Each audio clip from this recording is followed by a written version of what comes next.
Hey guys, today I kind of want to talk about my journey with training my upper body and also just maybe why it's such a complicated thing for women to decide to train their upper body, to figure out what they want it to look like, if they feel like it's too big, it's too small, they're not happy, why they're scared to get in the gym and train their upper body and things like that, because that was me.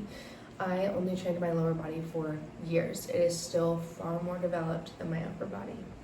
But my journey with my upper body has come so far because now upper days are my favorite. I love hitting upper, I love back day, I love everything. I love pull day, everything. And I just used to not be that person. And I feel like that's a pretty universal woman experience. I still see so many women online talking about they only train their lower body. They don't want to get too bulky. They don't want to blah blah. First of all, that's just the media telling you lies. You're not gonna get bulky unless you literally try. I have bulked before. It's hard for some people. It's so hard for me.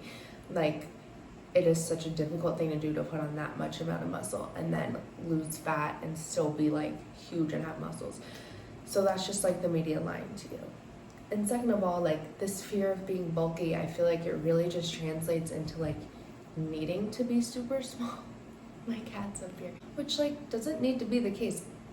I don't want to be huge, but I don't want to be helpless. I want to have enough muscle to defend myself, and I feel like we're really losing that middle ground factor of you don't have to be huge and not look the way you want to look aesthetically to defend yourself. And I feel like we're kind of falling into this trope of women should be small and helpless, especially right now in Hollywood. Seeing what everybody looks like is just really scary.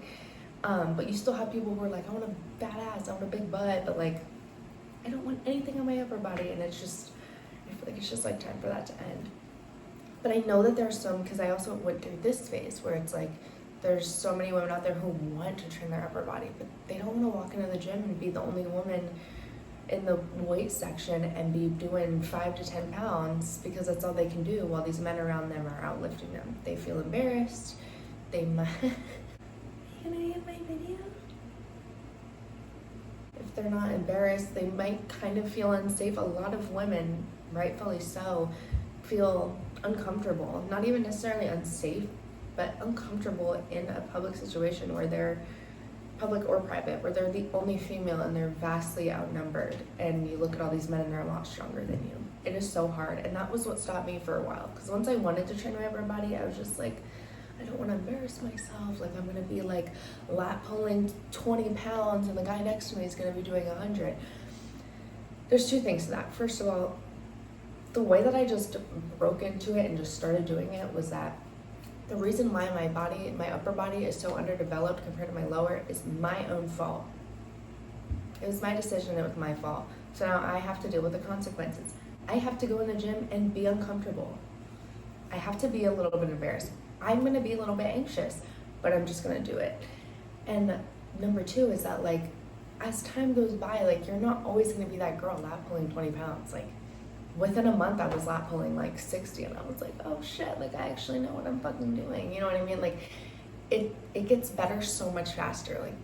The amount of progress you made on your lower body when you were trying to grow your butt and that's all you cared about, you will make on your upper body. Okay, it won't always be embarrassing, but you kind of just have to deal with it. There's no trick to not being embarrassed or whatever, and just picture everybody naked. Honestly, no, there's no trick to it. It's always going to be scary. You just have to decide, do I want that or not? Do I want to not be able to defend myself? Do I want to just be this helpless woman? Or do I really want to have upper body strength, not only for aesthetics, but so I can throw a fucking punch, so I can defend myself, so that I feel more confident, so that my body is more symmetrical. For my bone health, for my future disease risk to go down. It's just, there's a million reasons why you should train your upper body. And you just have to decide if they're important enough to you. If they're not, then I don't know what to say. If they're not, then I feel sorry for you. But those should all be enough reasons to get you in the gym and get you in an uncomfortable scenario so that you can start feeling better. Training upper body has become my favorite part of every week. I love it. I think everyone should do it. I can't believe I didn't do it for so long. And that's my TED Talk. Back days are the best days. That's what I have to say.